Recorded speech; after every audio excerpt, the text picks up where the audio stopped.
Oh, looky, looky. It says we're live. Hey guys, what's going on? Memes here. Oh, I probably shouldn't dox myself. Yeah, I did that a long time ago. But yeah, we're currently going to be doing session number 2. I should have been doing a lot more of these, but it's the weekend. There are no more classes where I need to focus and extend massive amounts of mental power that leave me completely drained. So we're going to do a couple of sessions today. I'm going to do this one before lunch, go down, grab lunch, do some stuff after lunch, and then do a midday, early evening session to basically crank out most of at least the first part of my Wolfram Summer School project, which is on units. And we're going to be going over some of the history of units. We've gone through some of that the other day, and just basically just start to write it up over this weekend and add in some little code snippets because it is supposed to be a computational essay. So if you happen to have the Wolfram language as a superpower, you might as well use it. There is also a chat notebook assistance they gave us access to where it does a really good job. I mean, you could use ChatGPT and stuff, but this is designed by Team Wolfram to do the stuff it is. All right. So let me just bring everything up here and we'll get right to it. Okay. So, my units page. Let's bring this up and let's actually do. Let me see. Does it have the chat assistant? That's the Wolfram thing. Hold on, let me search within it.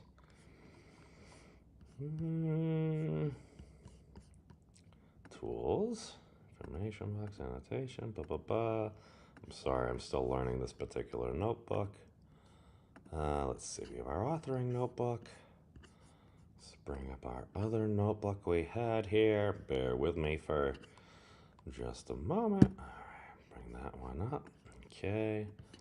We got our unit thingy over here.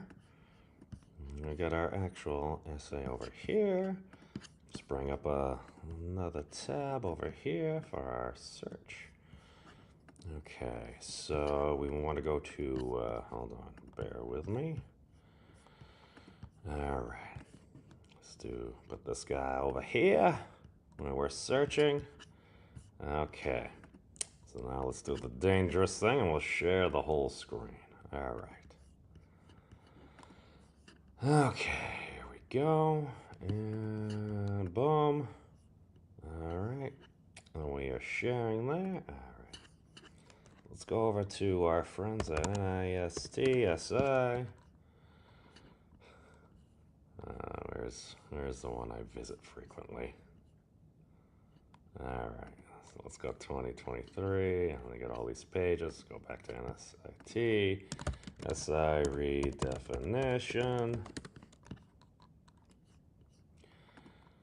All right. So, of course, in Versailles, France, a group of 60 countries made history. With a unanimous vote, they drastically transformed the international system that underpins global science and trade. The single action finally realized science's 150-year dream of measurement system entirely based on unchanging fundamental properties of nature. Now, there is some methodology within the Wolfram Physics Project that may not necessarily be the case, and I came back from a conference in Portugal that was kind of surmising that may not particularly be the case. And to be fair, there are some constants, like the fine structure constant, which I claim if you divide this by kilograms and stuff, you can get the fine structure constant. But we know that actually changes with energy. It's like, I think Rick had said that, it goes from about 1 over 137 to about 1 over 128, 127-ish and stuff, depending on if you have higher energy, which is an interesting thing. So just throwing that out there.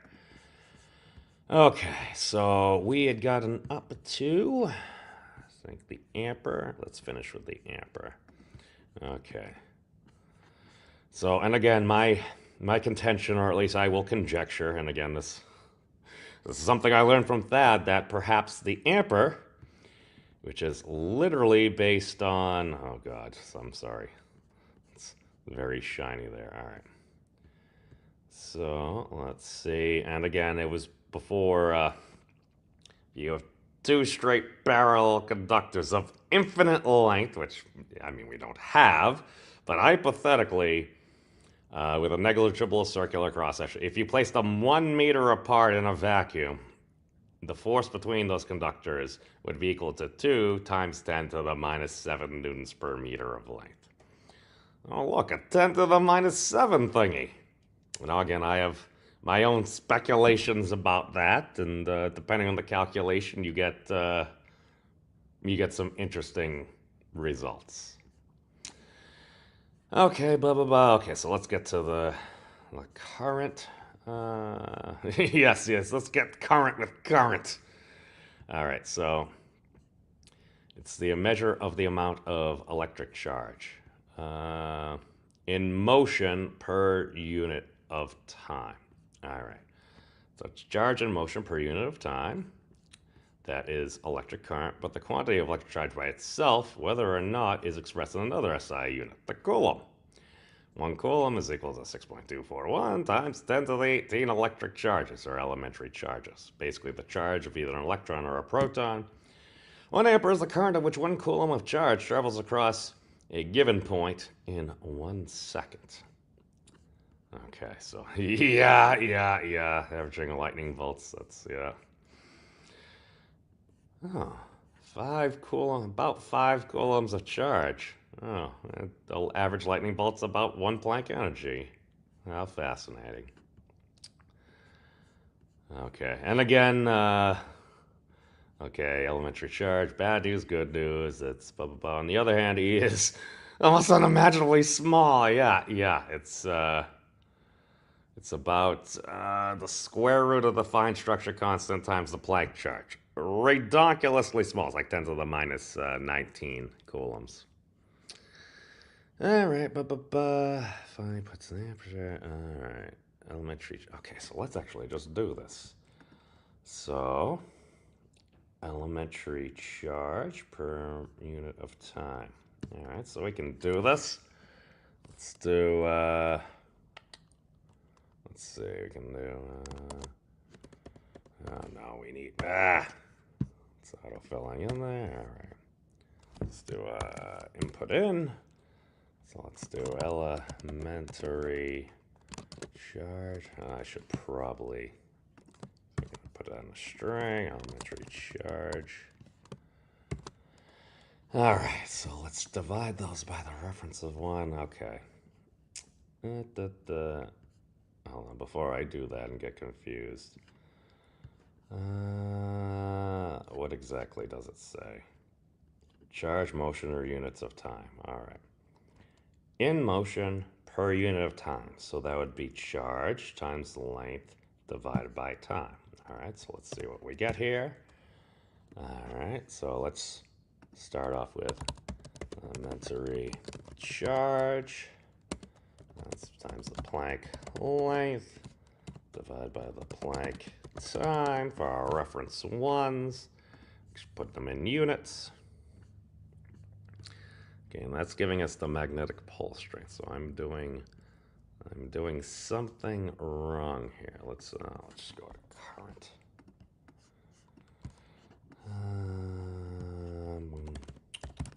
The good part about the Planck units is they're literally just elementary ones, at least within the SI system. Planck current. It should be time charge. All right, electric current. Okay, 2.7.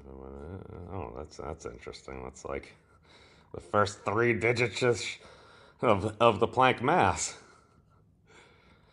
Times. It's a 2.17. I always forget whether it's an 8. Hold on. Planck mass. I'm sorry. I have it on my shirt. Yeah, 2.17. Okay, the first 3 digits. All right. Let's go back here. Hey, Dan. Yes, I am at the Wolfram Summer School. Yes.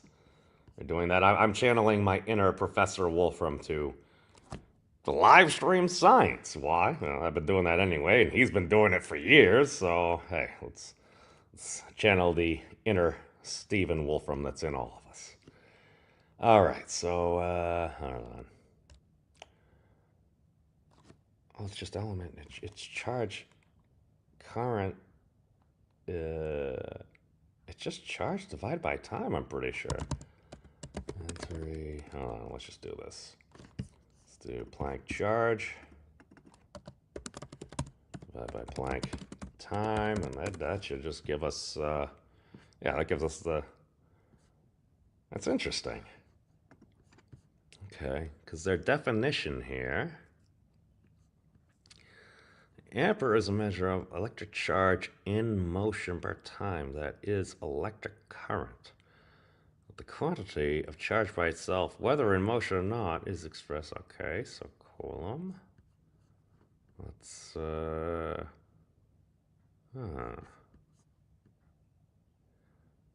okay, so it's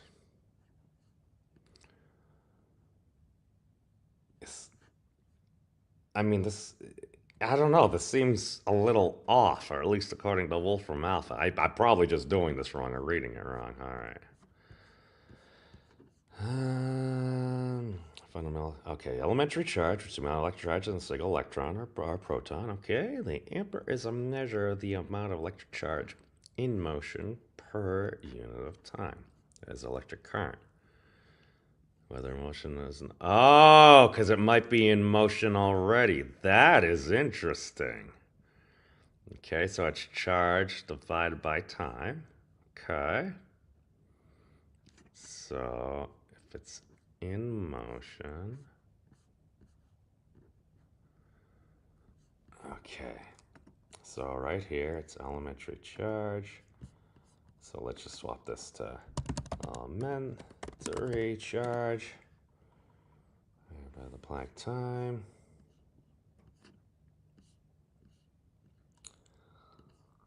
Okay, that's giving us the Planck time there. That's the Planck charge. Oh no, that's frequency of electrons per second. Planck frequency.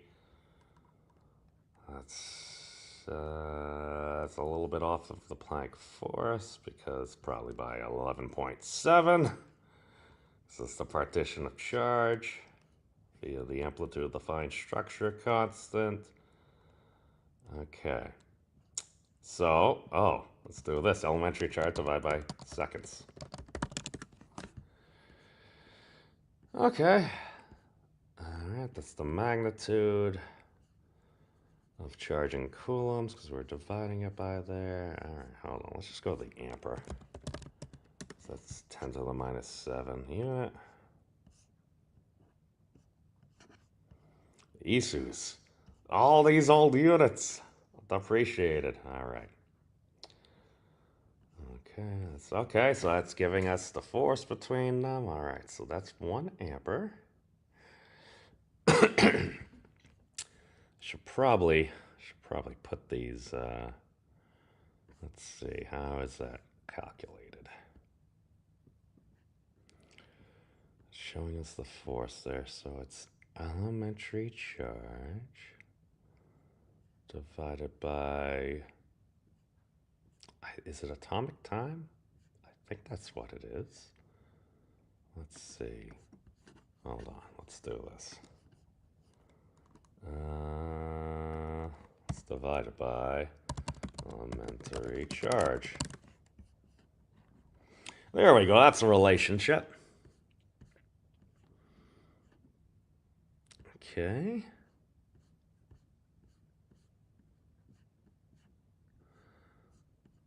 Okay, so that's what we have. That's 6.242 times 18 per second. That's the frequency.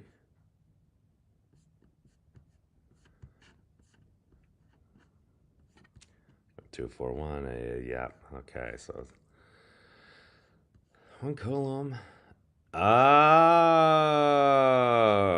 okay. It's coulomb divided by elementary charge. Okay. Okay. So let's do this.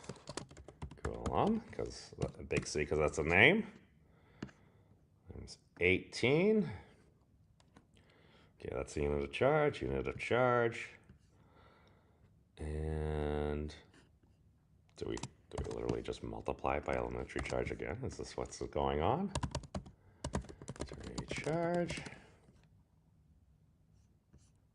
No, it's just giving us one. Cool. Duh. Okay. What am?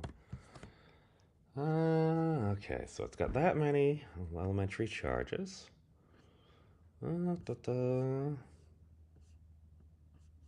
Let's just go to codata. Data ampere. Okay. Ampere. Okay, click for the equation.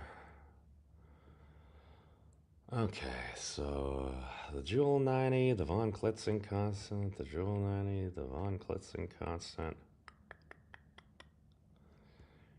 That's 1, 2, 3, 1, 2, 3. So once we get to the 8th decimal place, we start getting a little wonky. And again, that's how they defined it in 1990. Hey, Keishal, what's going on? Yes, no, I'm just doing a little numeral, I don't know, calculations.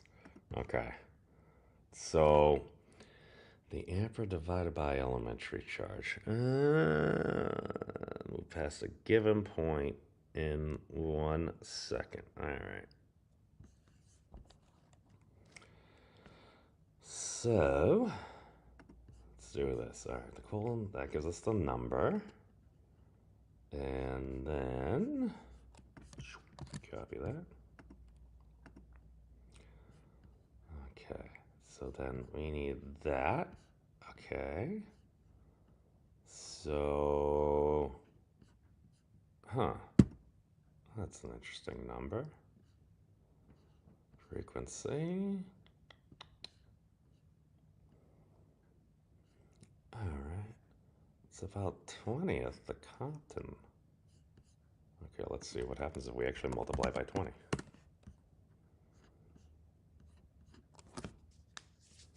Okay. Now, okay, the photonic energy, it's, was it 500? If that was 511, yeah, okay. So that would be the Compton frequency of the electron. Okay, so let's... I'm slightly unnerved about why it's 20. Yes. All right. Let's just do the Google. All right. Ampere.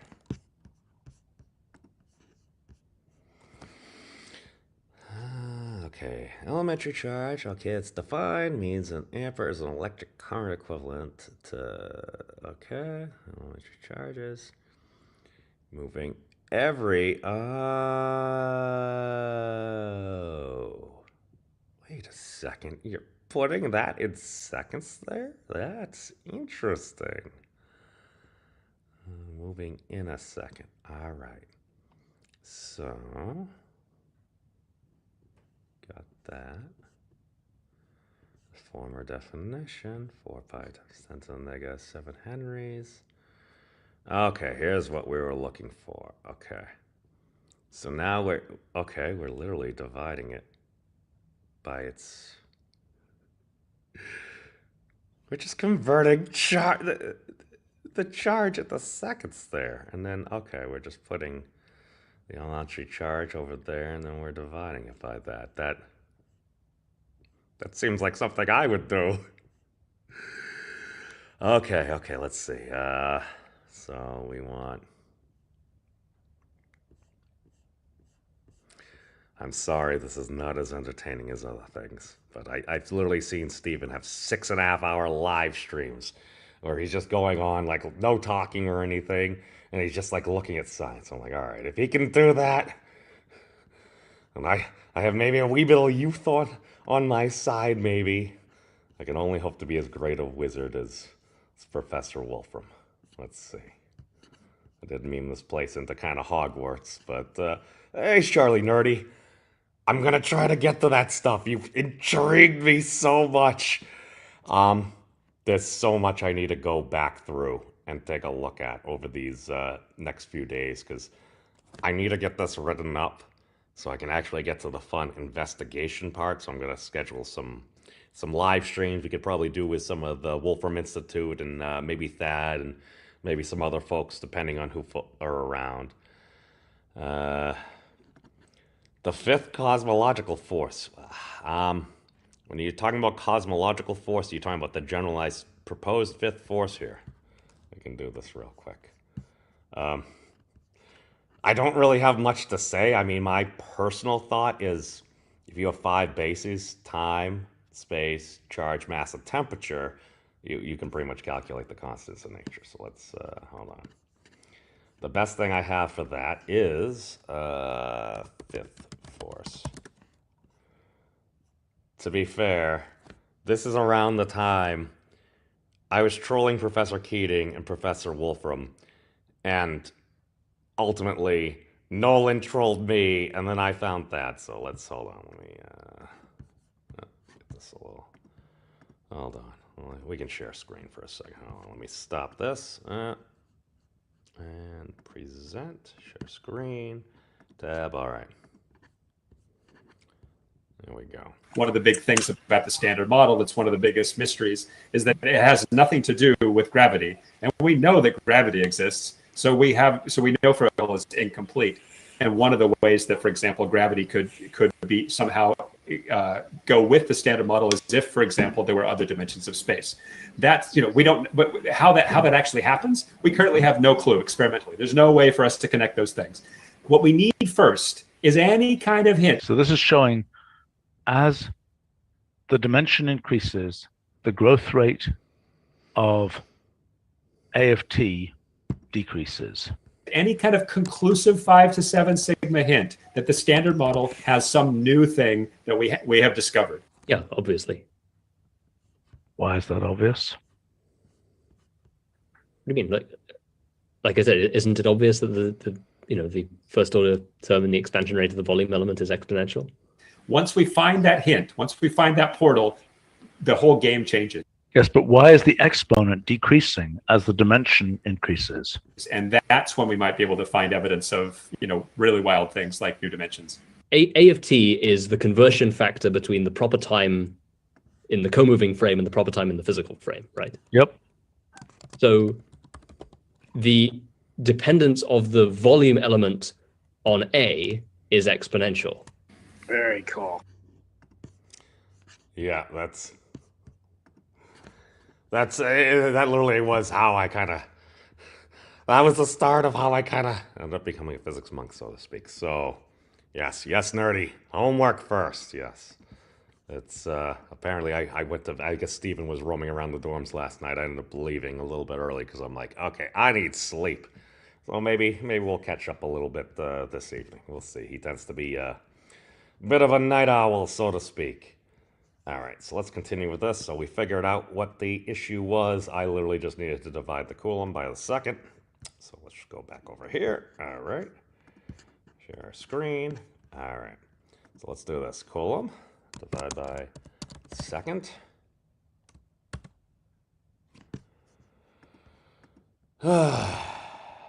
Okay.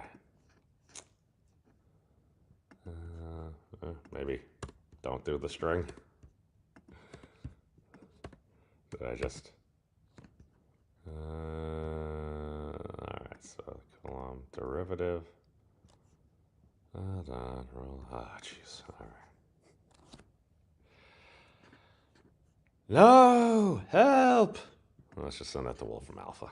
We'll do the way that I actually know, rather than exploding this notebook with a whole bunch of other stuff that we don't really need. Alright, let's do this. Boom. Boom. Alright, so that's electric current. Okay, that's giving us the correct stuff. Okay.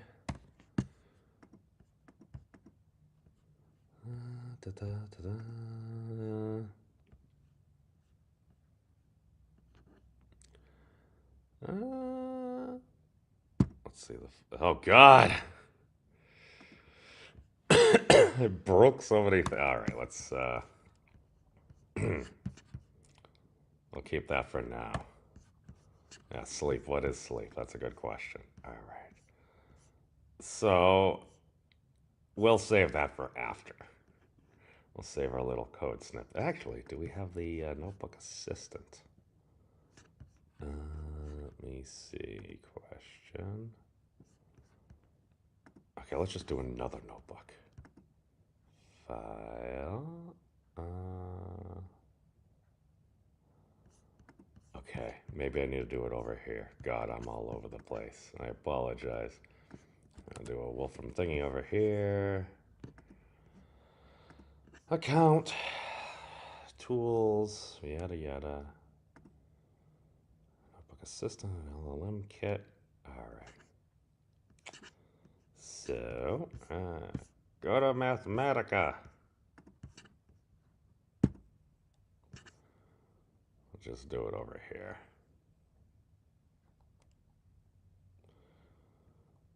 All right, boom. All right, new chat notebook. Please show me how to code 1 coulomb divided by 1 second. I know, that's... All right. Apparently they also want us to have screen recordings of the chat notebook working to see if there are bugs and or how it works. And I figured, oh, if I do, rather than having to randomly turn it on for a random question, let's just live stream. So I can always just clip this out and send it to them for any research, marketing, whatever they need. All right. Ah, okay. Okay, so just quantity. There we go. All right, so we'll just do this. All right. So, duh. No, hold on. Oh, God, help. All right. So let's just do this. I think I know how now. All right, so quantity. All right, so 1 coulomb. Was that in a string? Okay, it should be in a string. Coulomb by quantity 1 second. All right, go.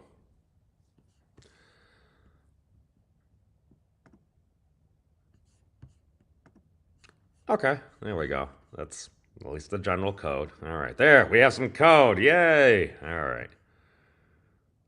All right. Charge in motion per unit of time. That is weird. Because the coulomb may be moving and stuff. Okay, what is the generic coulomb? Hold on. This coulomb is literally, I think it's just a base scalar unit. At least that's what it lists hits here. Hold on, no. That was the person. Okay, now this is interesting because it says SI derived. It's saying it's derived by ampere seconds. But according to Codata, it's defined as elementary charge divided by seconds. Or by, hold on, let's do this. Let's take that same thing. This is, I don't know, this is bothering me. Elementary charge. Okay, simplify. Oh, I convert to SI. That's weird. Okay, we'll get back to that. That's a next week issue. All right, so we got a little code there for that. Okay, next unit. Where are we? Let's go back. So we've done length, time, mass, charge. Let's get the temperature. Our good old friend, the Kelvin, brought to us by Lord Thompson, aka Lord Kelvin. It's yeah, the Thompson cross-section stuff. It's like, why are there so many names? It's like, hey man, I don't know. That's why it's like, I don't know. All I know is if I ever do anything and it ends up being useful, don't name it the meme. just because that's just going to be too confusing. The memes, the mats, the foxes, this and that. Too confusing. We already have quote unquote Fox space and everything. Too confusing. That's why I'm like anything for the. I'm like call it the PB&J conjecture. Why Planck? A Planck thing, a boson thing, and a Joule thing. And if you end up having to teach it to students and stuff, at least, oh, the PB&J thing, I can remember that. It's a little mnemonic thing. All right, so now we shall go to another bullet. All right, so the Kelvin temperature, because it's big T, because it's a really big thing for the Planck temperature. It's also when I made all my errors and everything. I'm like, why am I off by 76 orders of magnitude? I'm like, oh, I used the Planck temperature, big T, instead of the Planck time, little t, because Planck time is very, very small, at least to observers like us. Part of this essay, the de facto, if I get stuck, is literally just describe how observers might be. And here's the thing. That's something you can actually do, but you think it's like, oh, we need to be on Ant-Man scale. It's like, okay, maybe, but if you're just on a standard ant scale, let's say you're about a centimeter, because humans like us, like, we're at about a meter or so. It's like, you're a pretty tall human. Maybe you're about 2 meters, maybe a little bit more, but yeah, you're just within a meter or two. You cover most humanity. All right. What happens if you were 1 centimeter? So that would be 2 orders of magnitude, because centa is 100, so 1/100th of a meter. You're a centimeter, and you're an ant, and you're kind of like walking along this. This is going to seem kind of flat. Yeah, you got some curvature and everything there. But even if you're walking along here, yeah, it's kind of flat. I don't know. Your perspective is going to be a lot different. Your mass is also going to be a lot less. So maybe if you drop from some place, force equals mass times acceleration. If you don't have a huge amount of mass, the ant could have technically dropped from what is relative to us to, like, I don't know, maybe 10 stories. And the ant might be okay because it hasn't had that much acceleration yet. Now, if a human, what was it, Professor Nolofsky or something? He gave a couple lectures earlier in the week. He's like, you have some folks, and they're talking about like philosophical statements. It's like somebody's like, yes, so and so can fly. Now, we can test this. Just get your student, and you simply ask them to exit the 10th story window. Now, perhaps they can fly, or maybe it will be falsified. Again, the Means of Destruction channel does not promote the tossing or insinuated tossing of students out of high-story windows. This is a Gundankin experiment. I'm messing that up, but the general thought is it's not the fall that gets you; it's the deceleration. I believe the professor said, "Yeah, that's a killer." He was a New Yorker, in the Greater Bronx area, I believe. Oh God, I love it. All right, so now we've got temperature over here.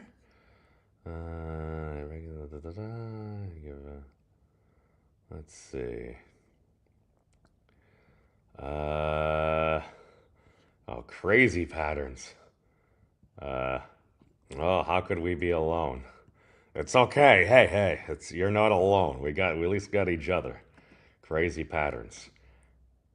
I'm not sure I know your girlfriend. Oh God. Try having some kids. Listen. No kiddos as far as I know. I like to borrow. I can give back at the what? Okay. It's now I can't talk about listen, I'm not a clinical psychologist or an international certified board behavior analyst. I was ex-Mrs. Memes. I don't know, is it like an LLM, large learning network? All right. So let's go back to Kelvin. Temperature is one of the most important and ubiquitous measurements in human life. For centuries, we have continuously improved on the systems, technology, methods, and units used to quantify and express it. Okay, so we're going to have a lot of the same things here. So let's ampere, old, new. All right, so let's Back down here. Kelvin. Old. Let's see. Kelvin SI unit temperature now has a radically new definition. Day life, the temperature scale named for the celebrated British physicist Lord Kelvin, 1824 to 19. Oh, wow. That was later than I thought. Huh.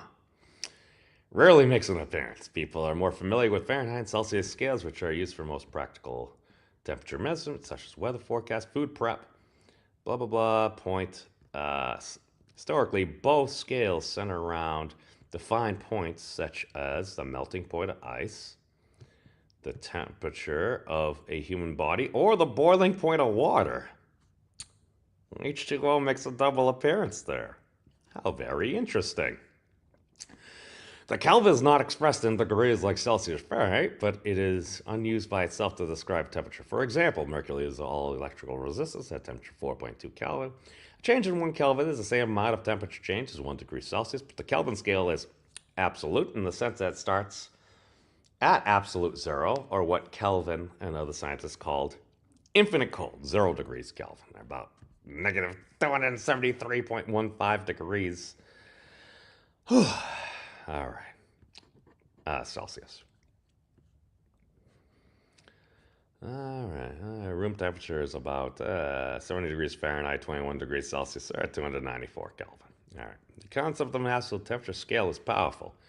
It is different than simply relative temperature, in which objects are talked about being hotter or colder than something else. The absolute thermodynamic temperature of an object provides information on how much average energy of motion, kinetic energy its atoms and molecules have.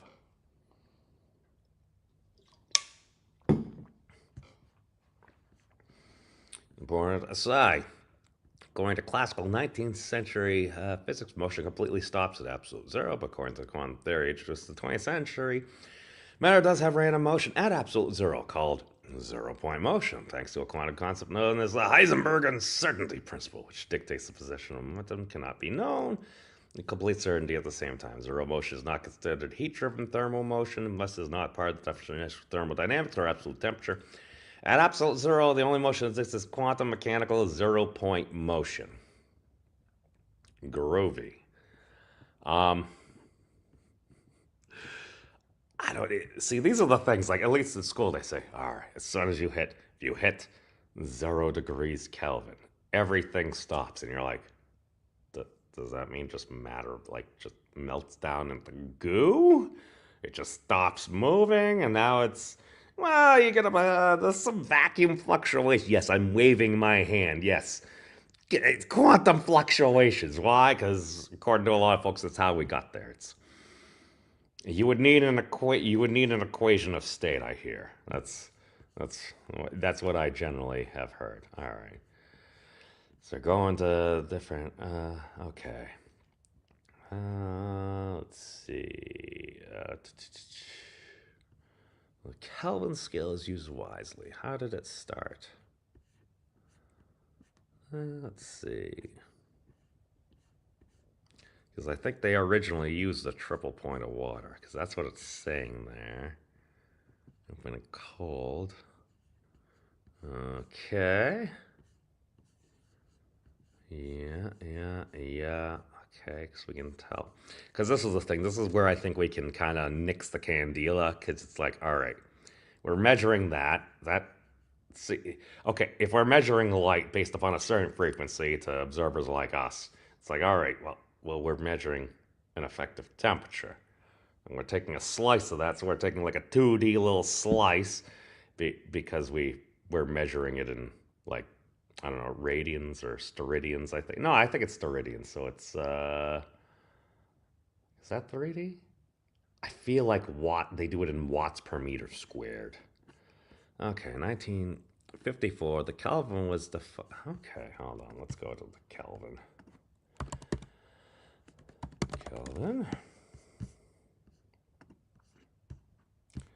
How did we start? All right. Definition is vice versa. Okay, Lord Kelvin was formally added. precursors. Multiple temperature scales, water's boiling point. Dalton. I always like seeing those. Okay, from 1787 to 1882, it was determined by Jacques Charles that at constant pressure, ideal gas was expanded by their volume linearly. Charles's law at about 1 out of 273 parts per degree Celsius of temperature up or down. Okay.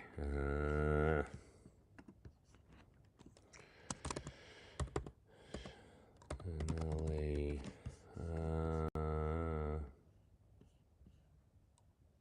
oh, this is the Romer scale. I've been spelling that wrong for a long time.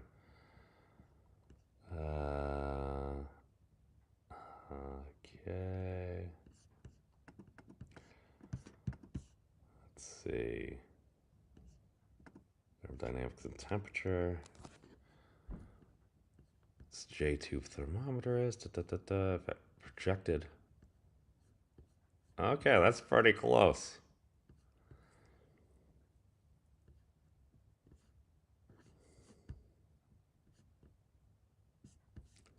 Okay, a lot of values, It's like a derivative, was that entropy divided by energy? Something like that. All right.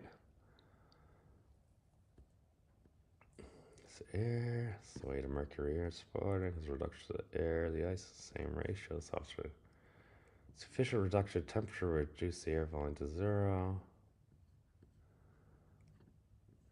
Okay, so here we're going to have to do different sections on this because this is H.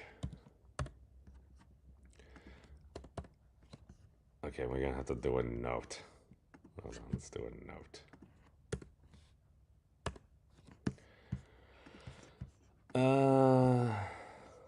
Let's see.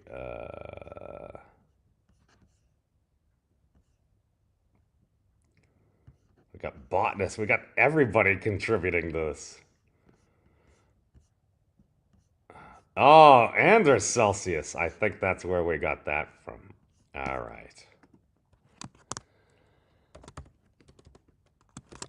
Temperature developed.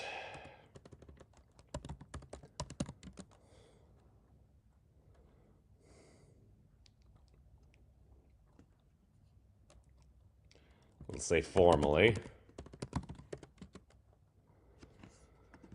Let's see. Guillaume Amontons. Let's see. All right.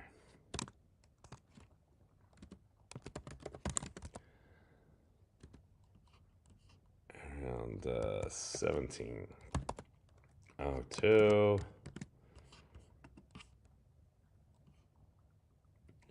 Let's see, fixed air mass and the temperature of the volume and temperature relationship gas under constant pressure. Measuring boiling water and point size show that regardless of mass of the air traveling on the sides of forward, the air was supporting the reduction in air volume at the ice point was always the same ratio. This observation. Sufficient reduction in temperature would reduce the air volume to 0. In fact, his calculations predicted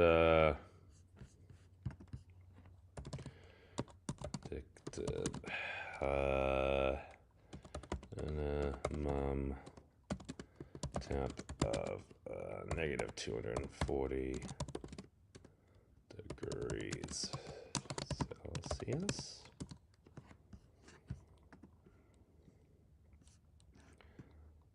Oh God, we're gonna Anders Celsius, backward version of the modern Celsius scale. 0 represented boiling point of water. 100. Anders Celsius originally had his scale inverse to how we had it.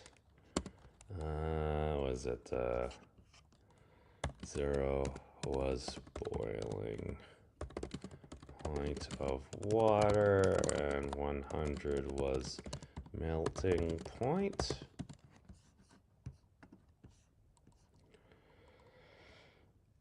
Arrhenius reversed the scale. All right, so Arrhenius inverted. And there's, let's do last name because we're reading proper. Celsius. This is scale to more modern version. Centigrade. Oh, okay. 100th the right angle. Blah, blah, blah. Oh my God, this goes on so long. All right, William Thompson. Okay. I can't spend all my time on this. This is one of those things where that's a deep dive, and that's why Stephen Wolfram wrote, like, I don't know, a 50, 80-page thing on thermodynamics. It might be a lot more. All right.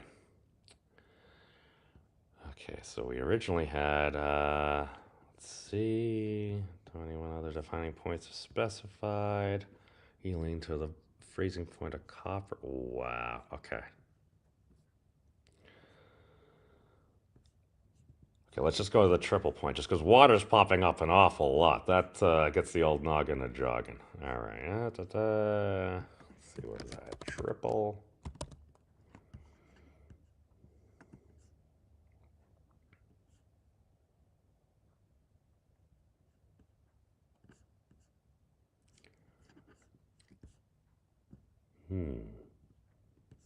For some reason, I thought Boltzmann was a lot earlier. I must always just, I confuse him with Leibniz. Wow. I've notions of different things that have happened, stories that I've heard. All right. So let's go back. Oh.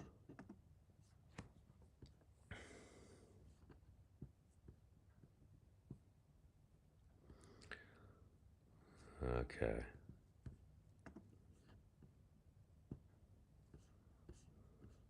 All right. So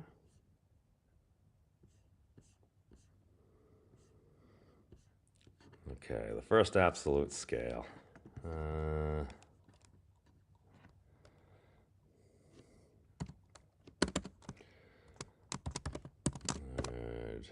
Kelvin.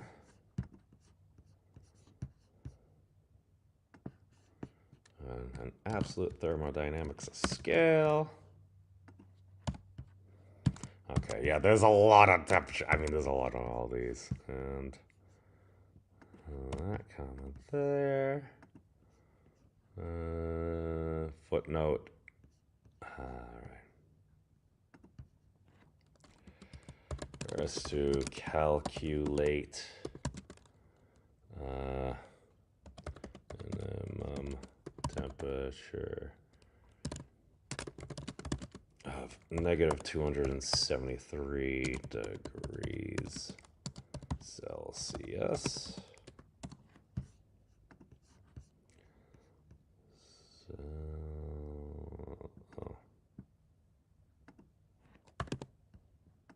wow, I'm so bad at spelling. Totally my worst subject. All right. Oh, hey, Rick. Hey, Rick. I hope you're recovering. I gave you a bit of a shout out earlier. We're going through temperature, and for some reason, we've been using a lot of water. And I remember I got some notes here where was it? The kilogram. Originally defined by 1 cubic decimeter water at 4 degrees Celsius. And then we made a whole bunch of platinum iridium cylinders. And now we're defining it by H, which even folks here at, though some of the folks at Wolfram Summer School, in my opinion, seem a wee bit dubious. But there's lots to do this weekend. I got to catch up with a lot of stuff that I haven't done yet. But things are getting interesting. Quite interesting, in my opinion. All right, so we'll do a few more minutes. Oh, It's getting close. Hold on. Let me just finish this last one. I'm going to cut off a little bit early just because I'm not sure if the cafeteria serves lunch past 1 p.m. I would like to get some food because that's usually useful. All right. Okay. All right. So let's get to. All right. All right. 19th. Okay.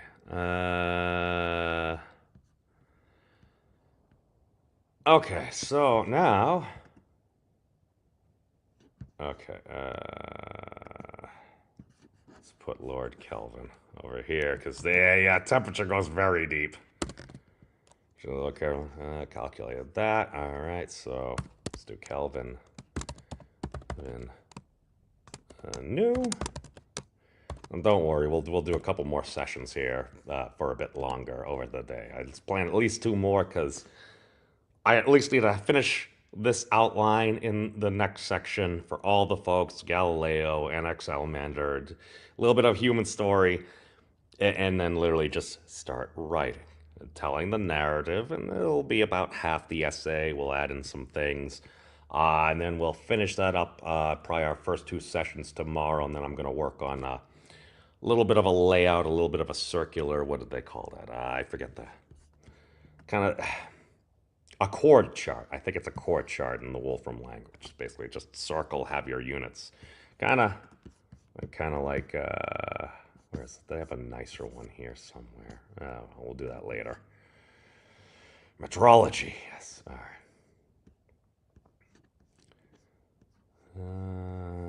Okay. Now defined by Boltzmann's constant.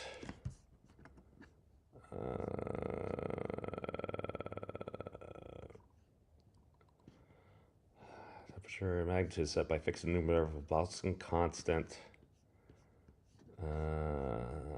Okay, so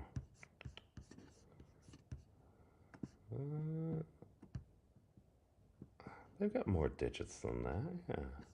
Okay.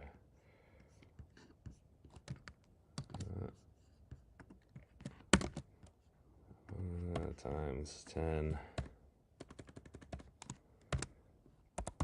So negative 23